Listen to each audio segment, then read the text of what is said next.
우리가 그 쭉 자라오는 동안에는 남북통일이라는 말로 압도적으로 많이 쓰여왔죠. 그렇게 뜻으로 쓰이게 된 건, 그게 이제 민족사회 과제로서 통일이 부각된 거는 뭐 한마디로 분단되어 있기 때문에 이게 부각될 수밖에 없었던 거죠. 이게 이 말의 의미가 그 분단이 시작된 거를 어찌 보면은 미소 양군의 분단정령에서부터 시작됐다고 보면은 이제 70년이 넘는데 그 긴 기간 동안에 이 말이 가진 실질적인 의미에도 상당한 변화가 일어나 왔어요. 그런데 우리 사회에서는 이 반공 독재 기간에는 이 말을 함부로 꺼내기도 힘든 뭐 그런 사정도 있고 해서 그 시기에 따른 시간이 감에 따라서 변화된 그 의미를 우리 사회에서 아직까지 충분히 소화시키지 못하고 있는 감이 있습니다. 그래서 저는 한 역사학도로서 그 변화의 그 추이를 먼저 밝히고 싶은데 그 의미가 어떻게 변했느냐 하는 거를 구체적으로 살피기에 앞서서 이 말이 얼마나 우리 사회에서 많이 거론됐나, 그 논의가 얼마나 많이 전개됐는가 하는 거를 일단 손쉬운 검색으로 이제 네이버 라이브러리에서 동아일보 기사를 통일로 검색을 했을 때 1945년에 74건이 나타났는데 그 이후의 것 쭉 통계를 보면 대개 이제 많을 때는 1년간에 검색되는 기사가 1,000건이 넘고 적을 때는 또 몇백 건 그런 정도 나오는데 1945년에 74건은 그거는 한 달 동안의 기록이에요. 왜냐하면 12월 1일 날 동아일보가 복간됐기 때문이죠. 그리고 동아일보가 폐간되기 전인 1940년 이전에도 보면 통일이라는 말로 검색되는 기사가 그래도 한 300~400개 정도씩 1년에 나와요. 그걸 보면 물론 남북 통일이 아닌 통일의 여러 가지 행동 통일을 해야겠다 이런 것들이죠. 그런데 해방 후에 검색된 기사들을 다 이제 들여다보지는 못했지만 대충 훑어볼 때 남북 통일 아닌 다른 의미의 통일이라는 말은 검색되는 게 훨씬 줄어들어요. 아마 통일이라는 과제가 민족 통일의 과제가 강력하게 부각되니까 그 다른 의미에서 통일이라는 말을 쓰는 거는 은연중에 좀 억제가 된 게 아닌가 싶습니다. 1945년 이후에 물론 그 다른 의미의 통일도 얼마가 끼어 있긴 하지만 그렇게 많지는 않습니다. 이제 그 변화 추이를 보면 45년 이후에 그런 민족 통일의 그 의미의 통일이 검색되기 시작해가지고 분단 건국이 된 이듬해 49년에 바짝 올라가죠. 그랬다가 전쟁이 나고서는 푹 꺼져버려요. 그리고 이제 전쟁이 끝나고선 다시 5, 600, 700 그런 정도로 늘어나는데 그런 정도로 쭉 유지가 됩니다. 그러다가 60년 이때 폭발적으로 늘어나죠. 4.19 여파로 해서 61, 61 그리고서는 또 다시 줄어듭니다. 그래서 이제 또 72년, 3년 7.4 공동성명 나올 즈음에 또 올라가고 그래서 이 4.19 때 분출됐던 것이 초기 박정희 정권에서 이게 찬물을 끼얹었던 거를 확인할 수 있고 2년 3년 그때 올라섰지만 또 좀 사그러지고 그랬다가 이제 다시 폭발하는 87년이죠. 87년 이후에 이제 또 크게 늘어나서 그 뒤로는 상당히 이제 그렇게 1년에 1,000몇백 건씩 그 기사가 검색되는 상황이 쭉 계속됩니다. 그래서 50년도 전쟁에 의해서 그 통일 논의가 주저앉은 뒤로 4.19 때 그리고 7.4 성명 무렵 그때 외에는 대체로 저조하는 게 87년 이후에 다시 이제 4.19 때 잠깐을 빼고는 87년 이후에야 민간의 통일 논의가 이제 그 전쟁 전의 그 분위기를 회복한 거라고 할 수 있겠죠. 그러니까 37년간이 그 통일 논의에서 공백기라고 할 수 있는데 이 37년이라는 시간이 짧은 게 아니죠. 여러 가지 상황을 바꿔놨습니다. 그래서 이제 87년 이후에 몇 사람이 그 정부 통제를 벗어나서 북한을 방문하면서 그러면서 이제 통일운동의 깃발을 내걸었는데 그 중에 문익환 선생의 그 입장에서 그 당시에는 그렇게 느끼지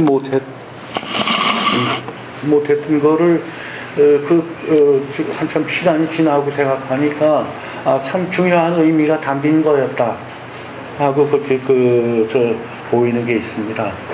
그게 이제 37년의 그 세월 공백기를 드러내 보여주는 거라고 그렇게 생각이 돼요.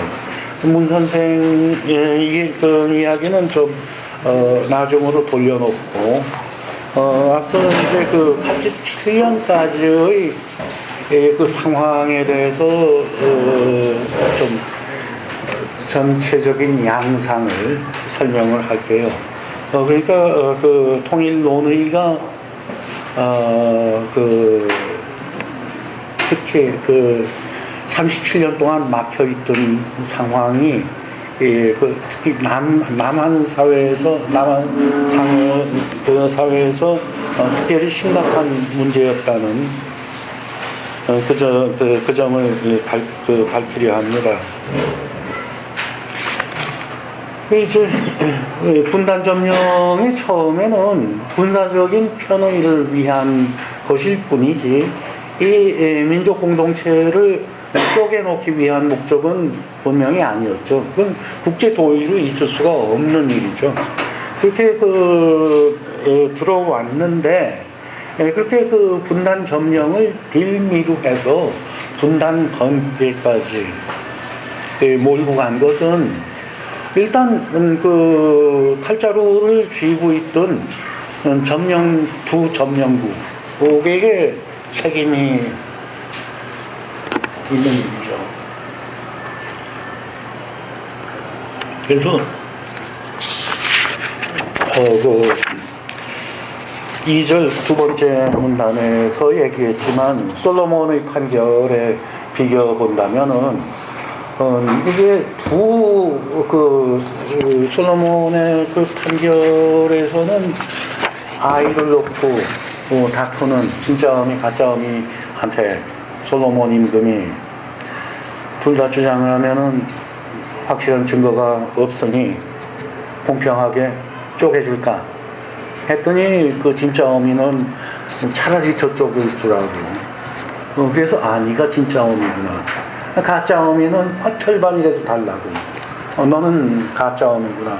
그렇게 알아냈다는 판결이 있는데, 이거는 두 점령국이 다 가짜음이 노릇을 한 셈이에요.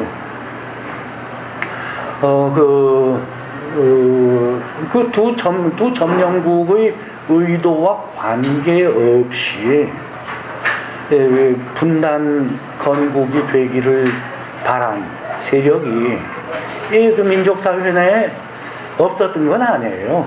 그렇지만 아주 정말 한 줌, 밖에 안 되는, 그런, 존재였는데, 말하자면 이제 친일파 입장에서 볼 때, 통일 건국이 된다면 민족주의 분위기가 승하게 될 테니까 자기네들의 입지가 줄어들 수밖에 없다. 기득권을 빼앗길 뿐 아니라 처단까지 당할 수 있다. 거기에 비해서 분단 건국이 될 경우는 그 분단 건국으로 해서 대립된 상황에 편승해서 자기네 입지를 오히려 넓힐 수도 있다. 이런 동기를 가진 세력이 아주 조금이지만 있기는 있어요. 그렇지만 정말 자연스러운 상태에 놔두면은 큰 소리를 칠 수가 없는 그런 미미한 세력인데, 그런데 점령국들이 이걸 쪼개갖고 싶은 생각이 있으니까 그렇게 분단을 원하는 미미한 세력에게 유리한 조건을 조성해 줘서 마음 놓고 분단 건국하세요. 이렇게 밀어주니까 결국 분단 건국이 이루어졌던 거죠. 그래서 일단 분명히 해야 될 것이, 민족사회의 어떤 잘못 때문에 분단이 된 것이 아니다. 외세의 작용 때문에 그렇게 된 것이다. 거기 외세에 편승한 사람들의 잘못에 대해서 지적할 점이 없지는 않아요. 그렇지만 큰 그림에서 보면 그것은 부차적인 요소, 종속적인 요소였을 뿐이다. 그래서 제가 이거는 더러 이제 강연할 때 한국 근현대사를 치욕과 고통의 역사로 볼 때 그 책임을 남한테서 찾는, 남 탓을 하는 것이 내 기본 관점이라고 그렇게 하는데, 개인의 도덕적 연마를 위해서는 내 탓을 열심히 하는 게 당연히 좋은 일이죠. 그렇지만 하나의 사회를 놓고 본다면 그게 내 탓을 지나치게 할 경우 진정한 문제를 찾아내기 어려울 수도 있고, 그리고 잘못된 상황에 농락이 돼서 크고 작은 잘못을 저지른 사람이라도 같은 민족 사회 구성원들끼리 50보 100보를 가지고 다투다가 그 안에 화합이 더 어려워질 수 있다고 보기 때문에 기본적으로는 남의 탓이었다는 사실을 분명히 하는 게 저는 바람직한 일이라고 남의 탓을 열심히 찾습니다. 그런데 미국과 소련이 같은 성질의 문제를 가지고 있었는데, 그런데 문제의 분량에 있어서는 미국 쪽의 문제가 압도적으로 더 컸어요. 소련의 경우는 위치도 한반도와 국경이 접해 있을 정도로 가까운 위치에 있고, 그리고 당시 조선의 사회경제적 상황이 미국식 자본주의보다는 소련식 공산주의를 완전히 따라가지는 않더라도 그에 비슷한 그런 사회주의 경제체제를 필요로 하던 그런 상태라고 볼 수 있어요. 46년 8월 11일에 이제 그 해방 1주년을 맞아서 군정청에서 대규모 여론조사를 한 번 했는데, 길 가는 사람들 막아가지고 몰식 조사라고 하죠. 여론을 조사를 하는 건데,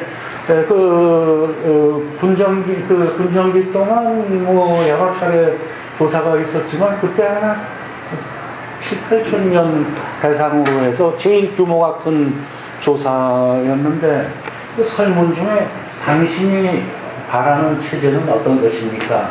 해서 1. 자본주의, 2. 공산주의, 3. 사회주의, 4. 뭐 기타, 뭐 잘 모르겠다.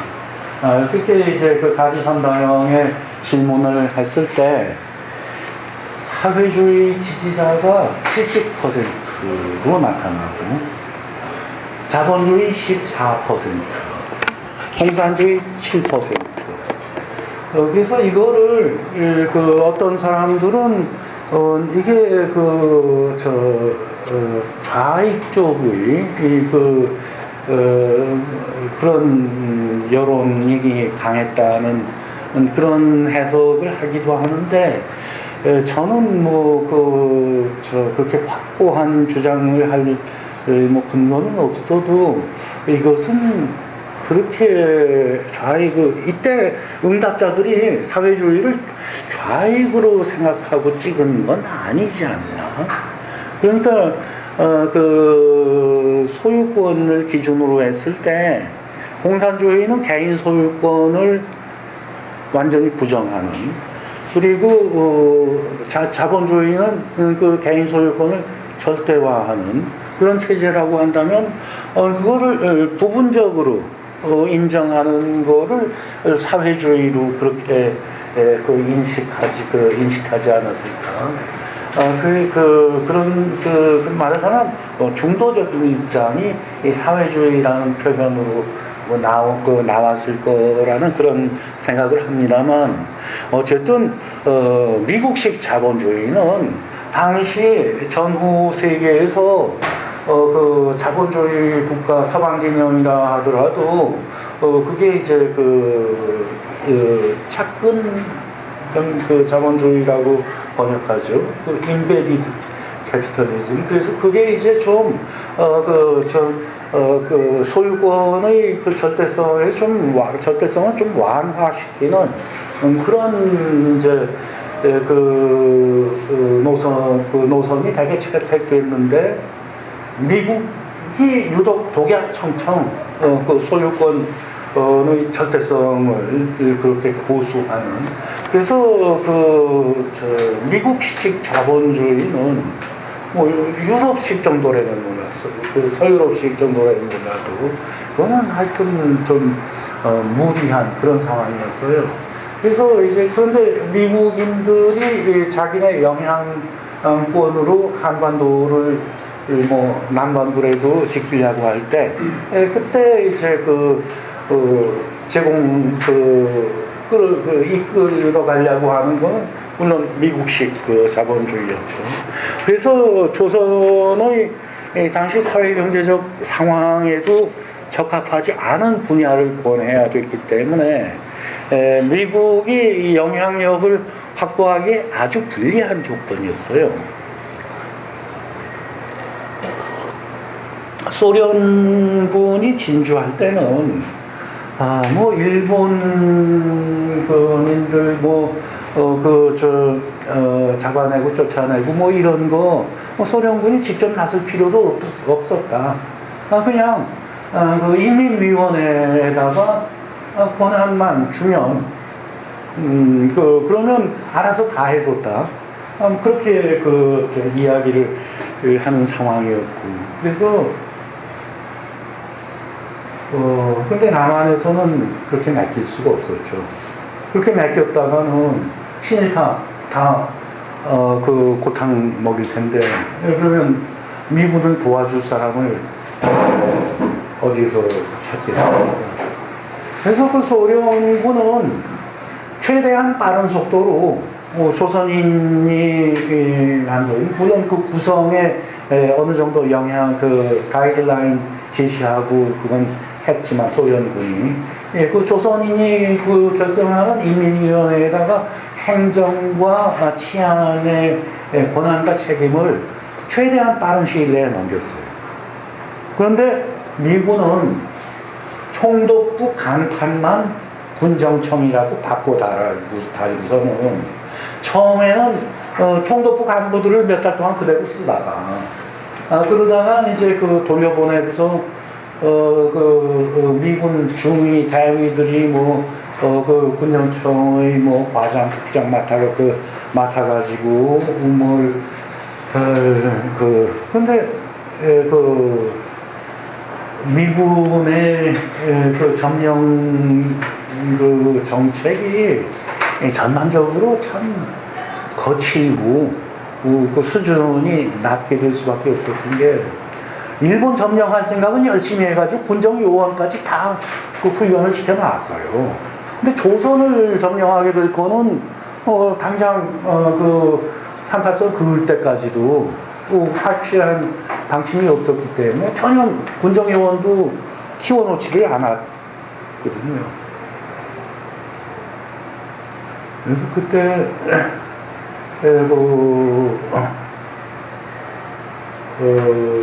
그런 미군정의 혼란스러운 측면을 잘 보여주는 사례가 최근 좋은 연구 성과로 나온 게 있는데, 그 이대 정병준 교수의 그 현 앨리스를 주제로 한 책이 있는데,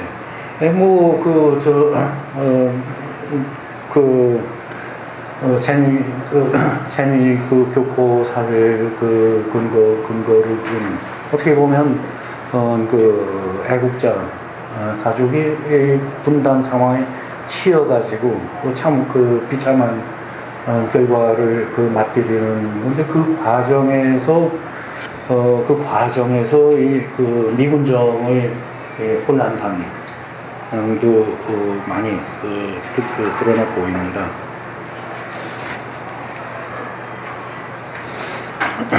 그래서 미군정은 이 영향권으로 이 남한이라도 챙기기 위해서 무리한 짓을 많이 해야 됐고, 그 중에 이제 우리 민족사회 관점에서 보면 참 함의가 크고 또 파급된 그 결과도 컸던 게 친일파의 재활용이죠. 그러니까 민족사회의 지도급 인사들 중에 그런 분단 건국을 바라보는 미국의 노선에 흔쾌히 동의하고 호국에서 나설 사람이 누가 있었겠어요? 그러니까 식민지 체제에서 체제 안에서 학벌과 재력을 갖춘 대략 친일파의 범주, 그대로는 아니더라 그러더라도 대략 그 범위의 사람들 한테 전에는 일본에 대한 충성이 그런 특권 세력의 발판이 됐는데, 이제는 미국과의 미국에 대한 협력, 그게 이제 새로운 발판으로 바뀌어진, 거기에 따라서 나선 세력이 분단 건국에서 미국을 도우면서, 그러면서 대한민국의 주도권을 쥐게 된 거. 이게 미국이 소련보다 불리한 여건을 무릅쓰기 위해서 무리수를 많이 썼다는 사실 때문에, 그게 북한의 국가라고 하면 북한 체제가 비교적 그 인민의 지지를 넓게 받을 수 있는 안정된 틀을 갖출 수 있었던 거에 비해서 미국의 무리수가 남한의 체제 근거도 불리하게 만들 수밖에 없었죠. 그러니까 이미 분단 건국 전부터 남북 총선거를 하자는데 남쪽에서는 북쪽에서는 하자고 남쪽에서는 싫다고 별가 핑계를 다 잡아서 그것이 북쪽에서는 국론 통일이 돼 있는데 그걸 이제 남쪽에서는 그건 뭐 어떤 강압적인 통제를 통해서 장악했다고 그렇게 얘기를 하지만 사실은 북쪽에서는 좌익과 민족주의자들 사이의 합작이 어느 정도 이루어져 있었기 때문에 민심이 인민위원회를 통해서 북한 조선인민공화국 쪽으로 상당히 잘 수렴이 돼 있어요. 대한민국보다 훨씬 잘 됐어요. 그래서 총선거라 그러면은 건국 전부터 뒤까지 계속해서 그래서 이것이 민족 문제에 대해서 북한이 공세적인 적극적인 그 자세를 취하고 또 남한이 거기에서 회피적인 부정적인 그런 자세를 몇십 년 동안 취하는 발판이 되었습니다. 이제 1950년대에는 전쟁의 여파 속에서 또 북진 통일만 외치는 이승만 정권이 존재하면서 북한에서도 무력 통일 노선이 앞섰어요. 그러다가 4.19 혁명으로 이승만 정권이 무너지는 거를 보고 몇 달 후 이제 8.15 경축대회에서 김일성이 연방제 통일 방안을 처음 내놨어요. 그래서 이것이 남북 총선거 할 필요 없다. 당장 할 필요 없다. 남한 체제는 연방체 안에서 어느 정도 독립성을 인정해 준다.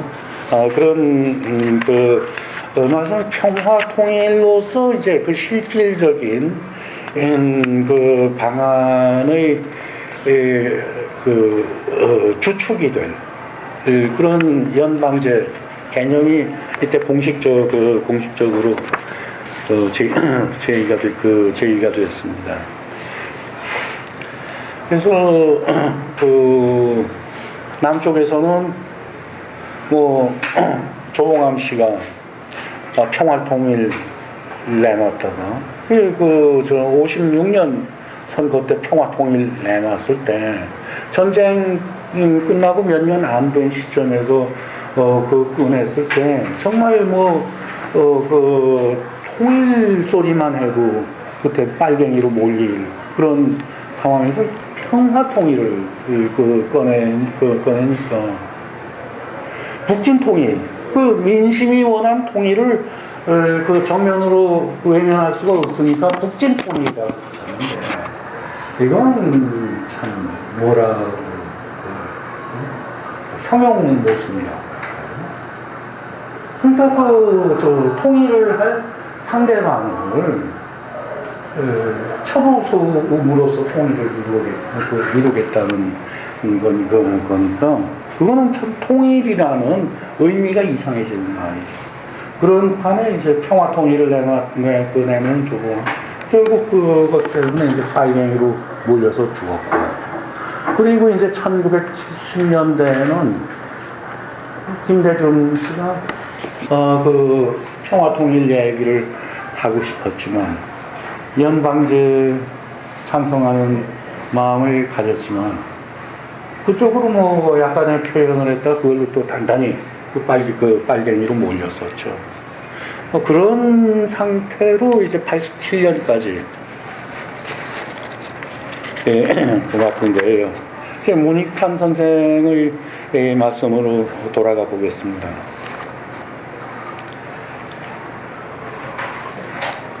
87년에 민주화가 됐는데 남북 관계의 그 변화를 위한 다른 조건들이 또 이 무렵에는 또 많이 펼쳐지고 있었죠. 일단 북쪽이 오랫동안 주도권을 민족 문제에 대해서 주도권을 쥐고 있을 수 있던 한 가지 조건이 북쪽의 경제 여건이 좋았던 게 한 가지. 70년대까지도 북쪽이 전쟁 때 뭐 북쪽의 파괴 정도가 엄청 났는데 그런데 남쪽에서는 원조라고 들어오는 것도 집권층에서 어떻게 빼먹고 뭉개버리고 이러는 북쪽에서는 이를 악물고 재건을 벌이고 해서 50년대 말부터는 북쪽이 남쪽보다 훨씬 여러 가지 지표에서 경제 면에서 좋은 조건을 확보하고 있었어요. 이게 대략 70년대 초반까지 계속됐는데 중반까지. 그런데 이제 70년대 후반부터 남한의 이제 경제 발전이 급속하게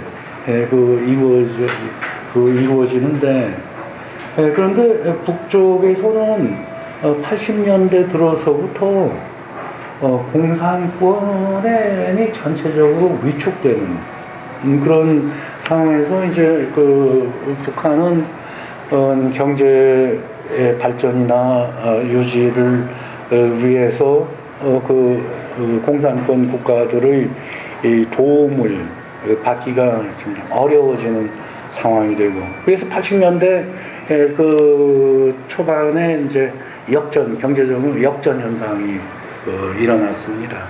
남한에서는 올림픽 유치해가지고 이제 북방 정책 초기에는 북방 정책이 북한을 바라보는 것보다 동유럽을 바라보는 걸로 1980년, 84년 로스앤젤레스와 모스크바 올림픽이 반토막으로 치러졌잖아요. 그게 이제 냉전 체제의 이제 말기로 접어들면서 균형을 이루기 어렵게 된 상황 때문에 벌어진 현상이라고 저는 봅니다만 그렇기 때문에 이제 88년에는 과연 올림픽이 제대로 치러질 수 있을까? 그것도 이제 군단 국가인 한국의 서울에서 그게 아주 세계적으로 관심의 대상이 됐고 또 한국의 집권 세력으로서 참 명운을 걸 만한 그런 올림픽 성공이 절체절명의 과제가 됐죠. 그래서 이제 공산권 국가들 전에는 공산권이라는 사실만으로 상대도 안 하던 국가들한테 이제 막 축하도 보내고 그렇게 하게 돼서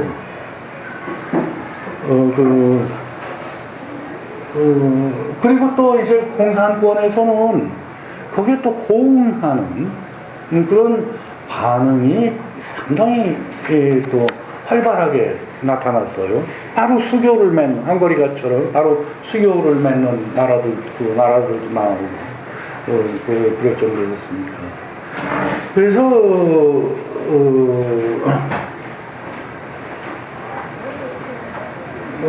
그쪽에 공산권 국가들한테 이제 작업을 걸려니까 그러니까 북한에 대해서도 성질대로 할 수도 없죠.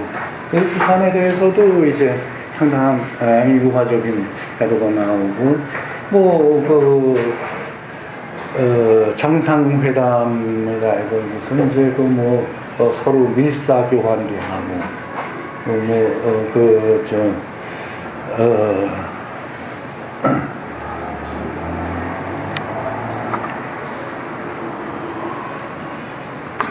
그렇게 막혀있던 상태가 다각적으로 이제 풀려 나가는 참에 민주화가 이루어졌으니까 민간의 통일 논의, 민족 문제 논의를 그거 이제 권력이 통제하는 상황이 끝나고 보니까 막 터져나올 수밖에 없었던 거죠. 그래서 아직 명목상의 민주화는 이루었어도 군사정권의 잔재라고 할 수 있는 노태우 정권 하에서는 어떻게든 좀 집권 세력의 통제 아래 진행이 되도록 많이 애를 쓰니까, 그러니까 이제 또 거기 그걸 벗어나서 가열차게 운동을 추진하려는 그런 움직임들이 튀어나온 상황이 됐습니다. 그런데 이때 그런 민간 통일 논의에 앞장서던 문익환 선생이 한 가지 인상적인 말씀은 통일이라는 것은 어떤 값을 치르더라도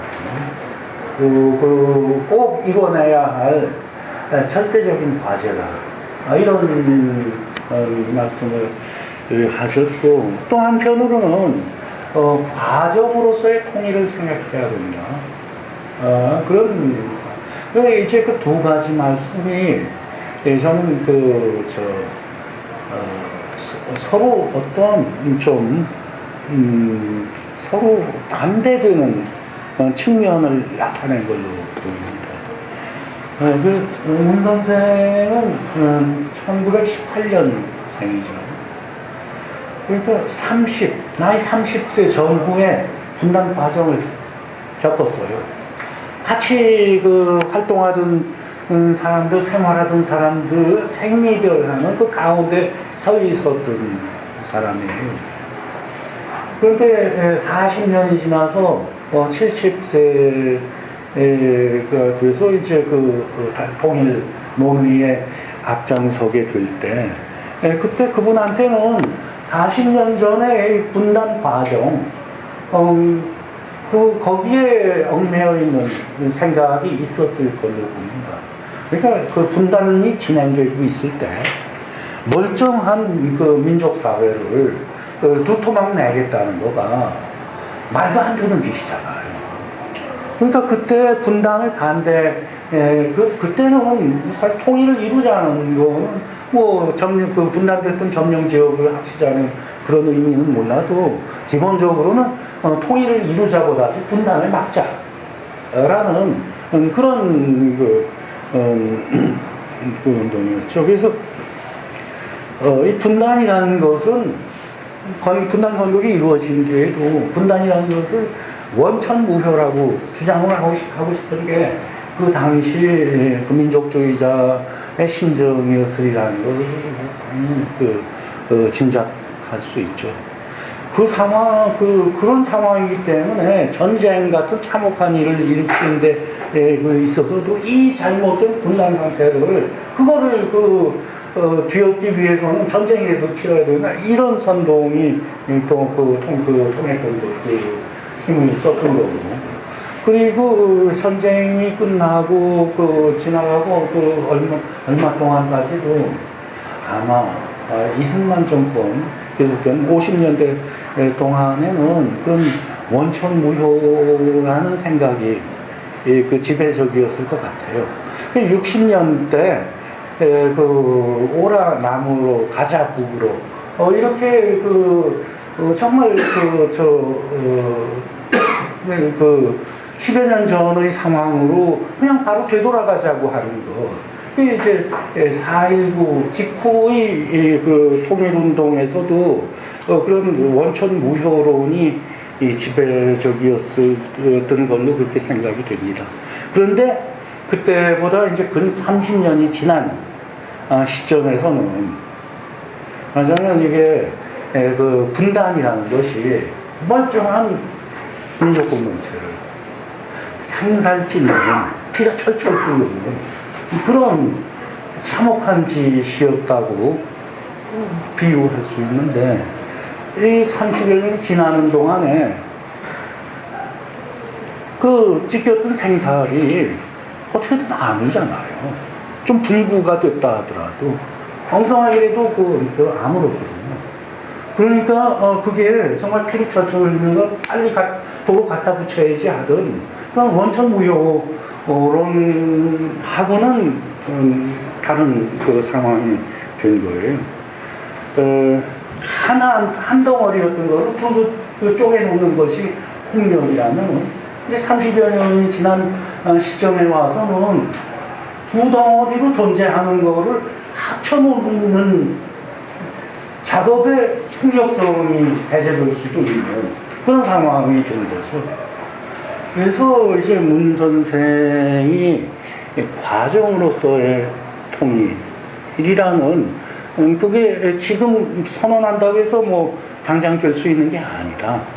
지금 우리는 출발점을 만들고 이제부터 과정을 밟아 나가자라는 제안을 한 것은 그 절대적인 가치를 가졌다고 본 것이 그 분단 당사자 세대로서의 그 관점이라고 하면은 과정으로서의 통일은 이제 자기 곁에 있는 다음 세대 사람들을 보면서 당신네들이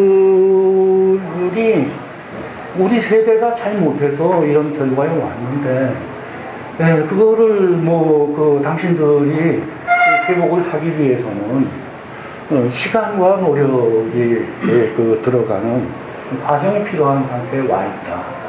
그래서 그건 이제 다음 세대를 배려해주는 그런 마음으로 저는 이해합니다. 제 5절에서 이제 통일 노래 여기 가사 한번 좀 음미해 보세요. 특히 셋째 절이 여기 이정성 다해서 통일로 되어 있는데 우리 어렸을 때는 이 목숨 다 바쳐 통일로 불렀거든요. 어때요? 이 목숨 다 바쳐 통일로 기억하는 분들 한번.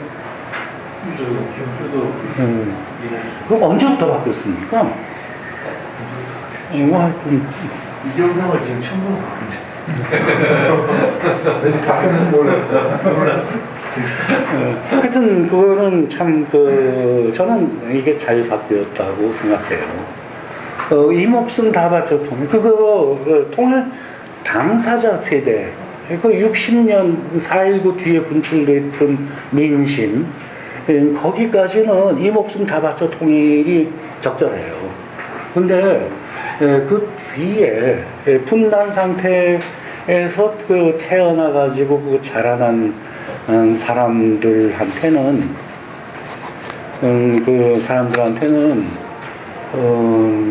통일이라는 것이 다소 추상적인 과제가 되어버린 거예요.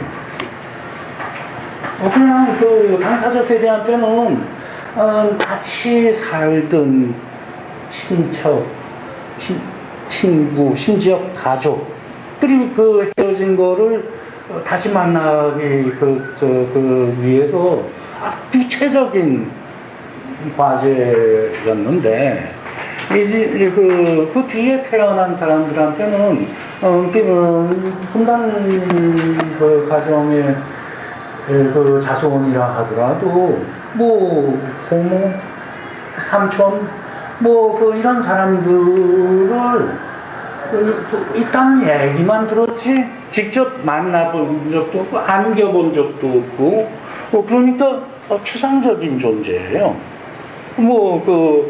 그 상황에 따라서는 가깝게 지냈을 사람들이지만 실제로는 가깝게 지내지 않은 추상적인 그 존재가 됐으니까 그만큼 통일이라는 과제도 추상적인 과제가 되고 그래서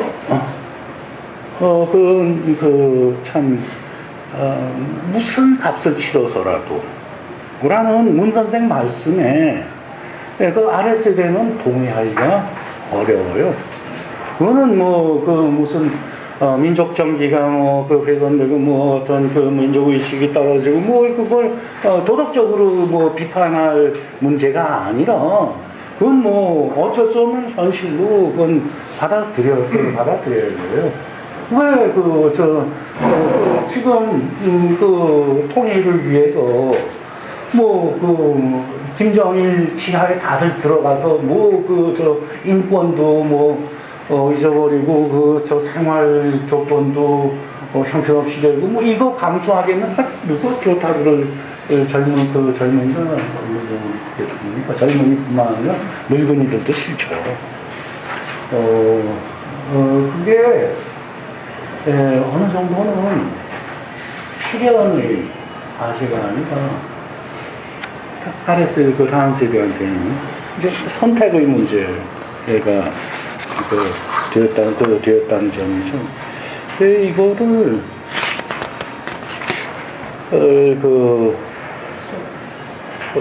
이거를 우리가 어떤 특정한 입장에 우리 자신을 고정시켜서 보려 그러면은 굉장히 힘든 문제가 될 수 있다고 봐요. 이게 이래저래 생각해 볼 때, 글쎄, 저는 그래요.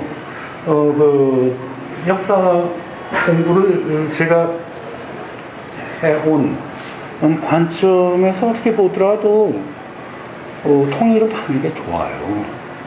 근데, 그거를 거기에 대해서, 선선히 따라 나서지 않는다 그래가지고, 저놈들 나쁜 놈들, 해가지고, 핏대만 올려가지고서는 일에 도움이 안 돼요.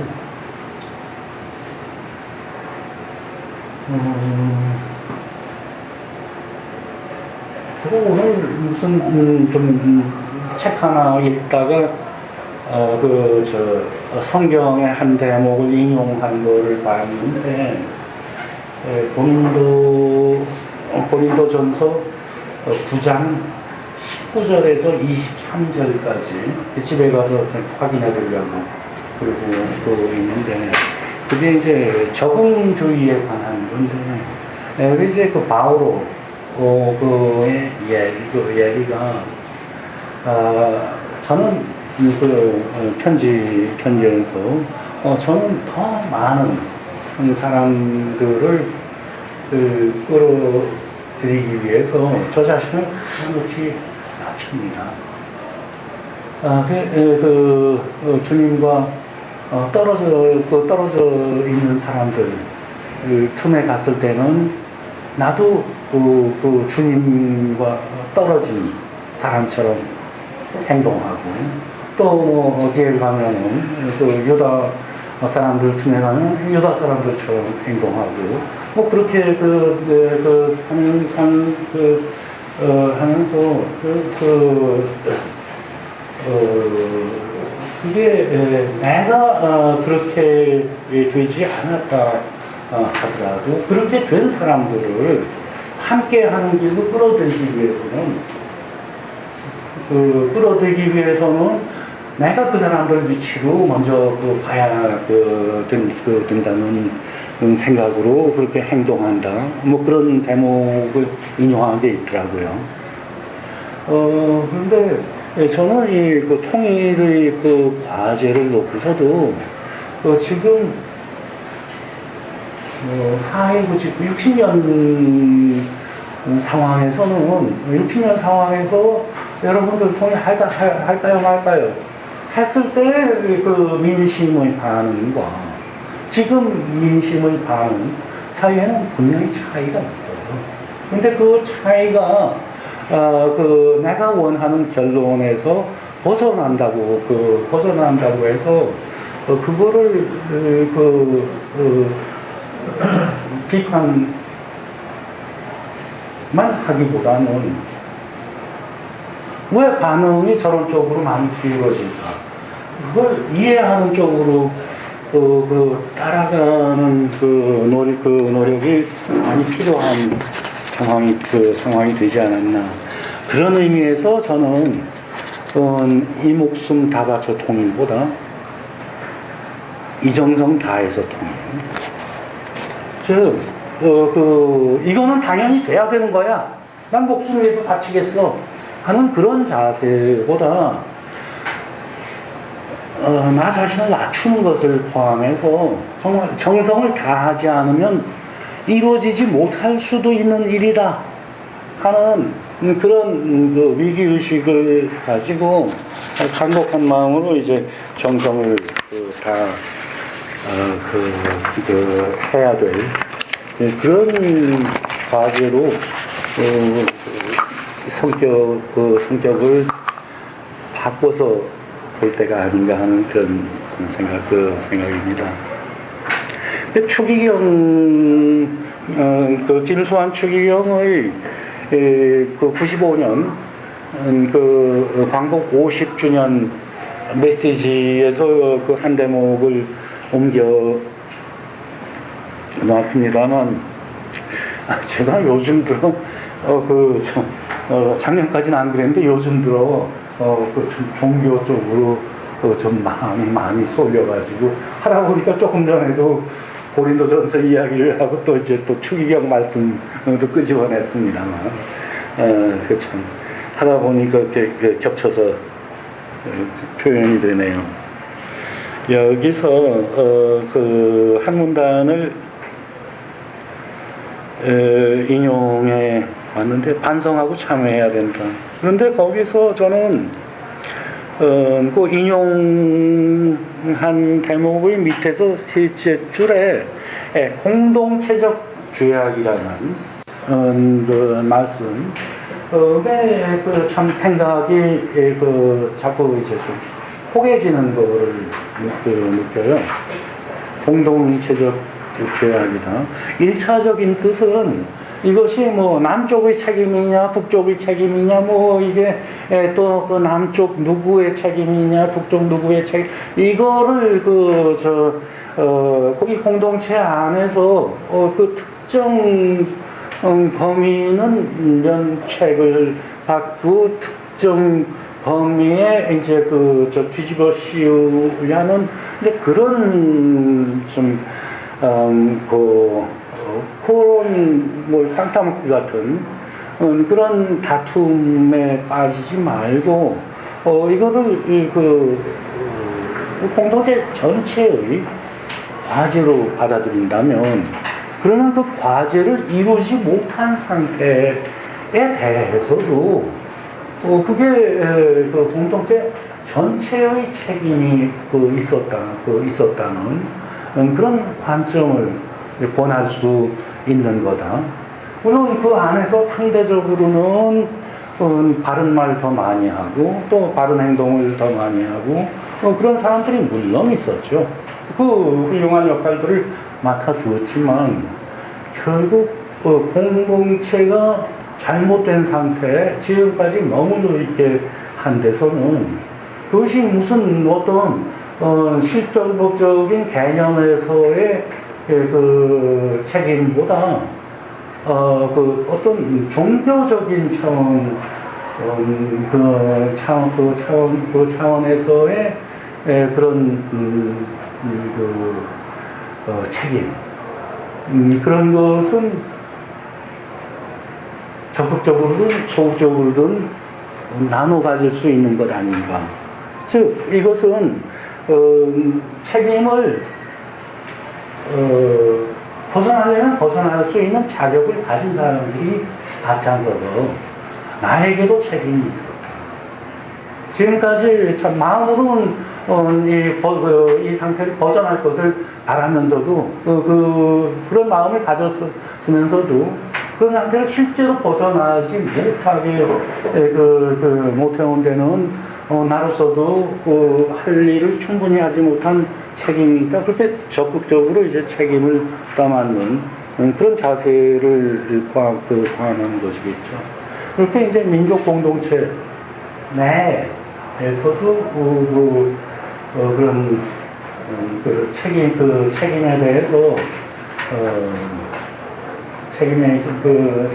책임에 대해서 그 책임 자체의 통합성, 그 통일성을 바라보는 노력이 있을 수 있다는 것인데, 그리고 이것을 또 한 발짝 더 나가서 생각한다 그러면은, 저는 아까 말씀드린 것처럼 민족 공동체 내부와 외부를 구분해서 외부의 탓을 하게 바빴던 사람이에요.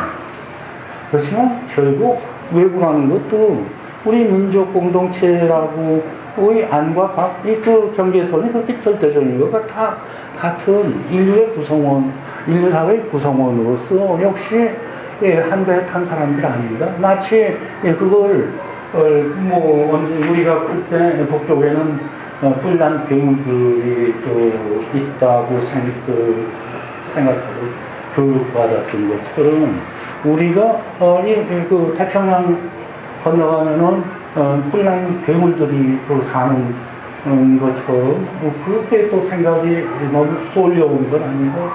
그래서 결국 근대 세계라는 그 체제 그 하에선 가해자처럼 보이는 세력도 또 어쩔 수 없는 측면이 있었던 것. 그런 거를 이해하고 그게 이제 우리가 여태까지 책임이 제일 미국이 많았으니까 미국만 망하면 우리는 된다.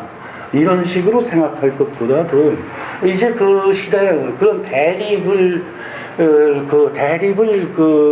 지향하고 또 대립으로 몰아가던 그런 그런 시대를 벗어난다면 그러면 가해자처럼 보이던 미국이나 피해자처럼 보이던 우리나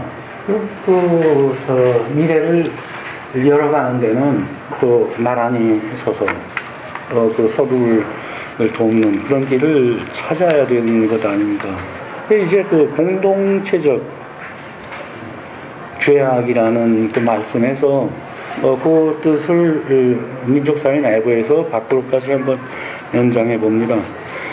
그리고 이제 마지막 절에서 이제 미국의 그림자를 벗어나는 제가 20여 년 동안 이제 근대 문명의 그 원리와 추세, 궤적 이런 거를 공부한다고 해왔는데, 우리 그 민족사회의 장래와 관련해서 그중에 제일 그 공부의 성과로 중요한 것이라 그러면, 이제 그 미국의 그림자를 벗어나는 걸로 요약이 돼요. 이거는 더 넓게 보면은 서세동점의 그 추세가 해소되고 있다는 건데, 우리나라뿐만 아니라 가까운 일은 이제 중국이나 유럽 세력에게 정복당했던 참 세계 대부분 그 인민들 그거를 다 함께 이제 치욕과 고통의 그 역사를 격두고 그렇게 끌어들인 조건이 서세동전 현상이라고 보거든요. 산업혁명을 통해서 소유럽 열강의 경제력과 군사력이 폭발적으로 크게 그게 이제 그 전까지 좀 완만한 발전 과정을 겪던 그 여타 사회들을 압도해버리는 거거든요. 19세기가 끝날 무렵에는 거의 그 세계의 모든 땅이 손으로 꼽을 만한 숫자, 그 열강이 거기 이제 유럽 국가가 아니면서 막차를 탄 거는 일본과 미국이었고, 참 두 손가락을 꼽을 수 있는 정도 숫자의 강대국들한테 온 지구가 다 쪼개져 있던 그런 상황까지 갔었죠. 그래서 그게 군사적, 경제적, 정치적 그런 그 지배를 받은 것만이 아니라 사상적으로도 학문만 하더라도 지금 제가 제일 요새 좀 중점을 둬서 분석을 한 게 사회과학 분야에 이제 새로운 담론이 중국에서 나오는 거를 보고 있는데, 그중에 그 재밌는 이야기가 우리 국내에도 번역돼서 나온 책이 짜오팅양의 천하체계라는 책이 있는데, 거기서 아주 한 칼로 조져버리는 게 서양에서 발달시킨 근대 정치 사상, 정치 사상에는 치명적인 결함이 있다. 세계 정치가 없는다. 세계 정치가 없으니까 세계 정부도 없죠. 전부 국가 단위의 정치만, 서양에서 발달한 근대 정치 철학은, 정치 사상은 다루고 있다는 거예요. 그에 비해서 중국의 천하 사상이나 짜오팅양은 얘기하지 않았지만 저는 이병한이라는 친구가 이제 그 이슬람권 살펴보면서 기행문을 보면서 그 이슬람권의 문마 사상도 우리 그 동아시아의 천하체계 비슷하게 세계 정치에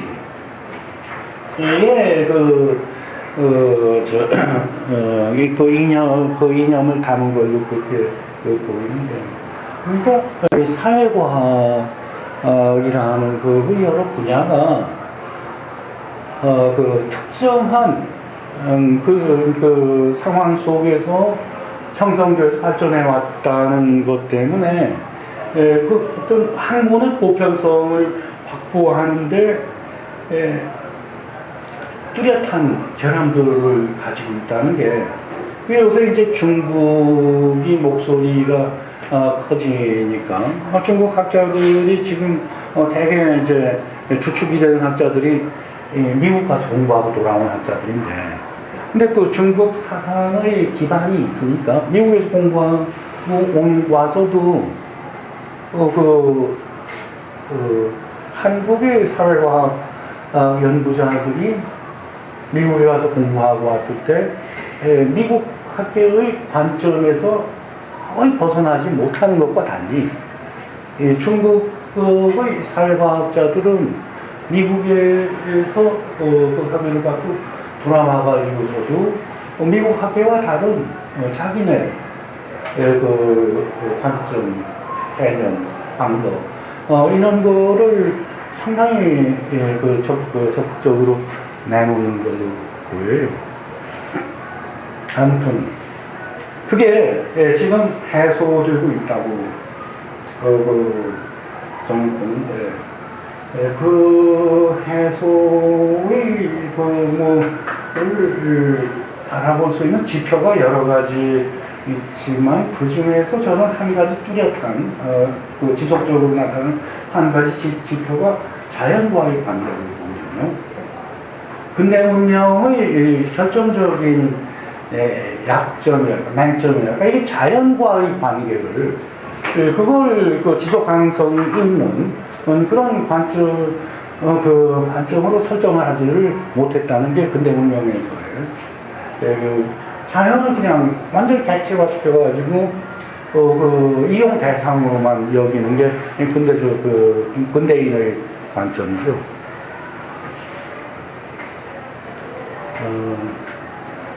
그런데 오늘이 마침 리우 선언 딱 25주년이거든요. 92년 6월 14일에 리우 선언이 나왔고, 그게 이제 리우 선언에 이르기까지, 리우 선언이 이제 그 참여의 폭을 아주 획기적으로 늘린 계기였는데, 그 방향의 움직임이 유엔에서 시작된 건 72년도 스톡홀름 회의에서였죠. 그러니까 72년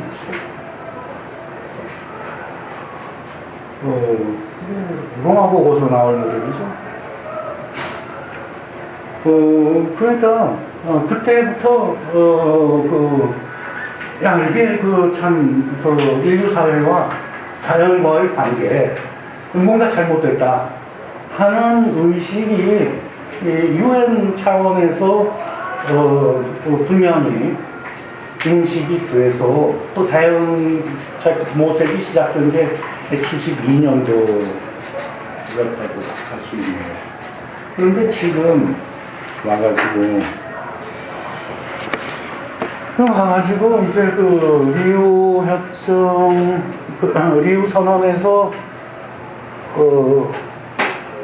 확실히 발전된 단계를 보여준 게 재작년에 파리 협정, 기후변화 협정인데, 거기서 이제 미국이 빠져나가겠다는 말이에요. 그런 협정이 필요하게, 필요한 이유를 가장 많이 제공했고, 그런 협정을 잘 끌고 나가기 위해서 가장 큰 책임을 가져야 될 나라가, 나라가 아니라 그 나라 대통령이라는 놈이 탈퇴하겠다고 그러고 있는데, 이게 그 놈이 참 좋은 놈이냐 나쁜 놈이냐 도덕적으로 그렇게 하자는 것보다도 저는 이게 정말 근대 체제의 한계를 적나라하게 보여주고 있는 것 같습니다. 그러니까 그거를 근대 체제를 이끌어오는데 가장 역할이 컸던 나라들이 공교롭게 요새 와서 너무나 재밌는 꼴들을 보여주고 있거든요. 미국에서 이제 트럼프 뽑아놓은 것도 그렇지만 지금 프랑스에서도 어떤 정당이 대통령 당선시키고 몇 주 후에 총선에서 80%를 80%를 막 넘보고 이런 판. 그리고 영국에서는 좀만 생각이 있는 사람들 같으면 영국인들도 이건 자살행위라고 하는 브렉시트 결연이거든요. 그러니까 이게 정치 체제가 시대의 필요에 부응하지 못하고 있는 거예요. 미국이나 영국이나 프랑스나 다 그거는 지금 프랑스는 뭔가 신선한 느낌을 주고 혹시 하는 기대감을 던져주고 있지만 투표율이 50% 겨우 넘기는 선이라면은 그렇게 뭔가 새로운 변화를 기뻐하는 분위기라고는 볼 수 없다고 봅니다.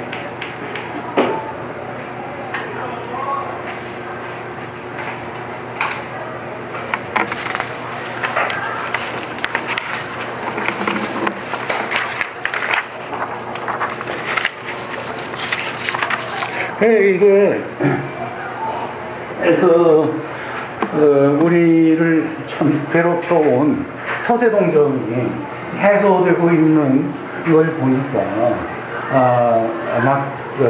일단 저는 참 동양인의 한 사람으로서 또 한국인의 한 사람으로서 일단은 기쁜 마음이 들었어요.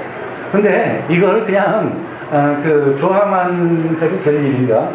다시 생각해 보니까 그것도 문제가 있어요. 우리가 이제 박근혜에 주저앉혔는데 이게 정권 교체 끝나서는 안 되는 거죠. 이게 그 대한민국의 체제 개선의 계기가 되어야 하는 거죠. 그걸 생각이 있는 사람들은 뭐 다 공감하는 거고. 이게 그런데 이제 문파 현상이라고 해서 그 중에는 아마 이제 기회를 드디어 잡았으니까 박근혜 이명박이 헤쳐먹던 것처럼 우리도 헤쳐먹어야 된다. 이런 심리를 가진 사람들도 문파 현상 중에 얼마큼 있는지 모르죠. 그렇지만 그런 거를 넘어서 가지고 그런 한풀이보다도 그동안 그런 부실한 정권 때문에 지체되어 왔던 국가의 체질 개선을 위해서 이제 노력이 합쳐지기를 바라는 것처럼 세계의 정세를 놓고도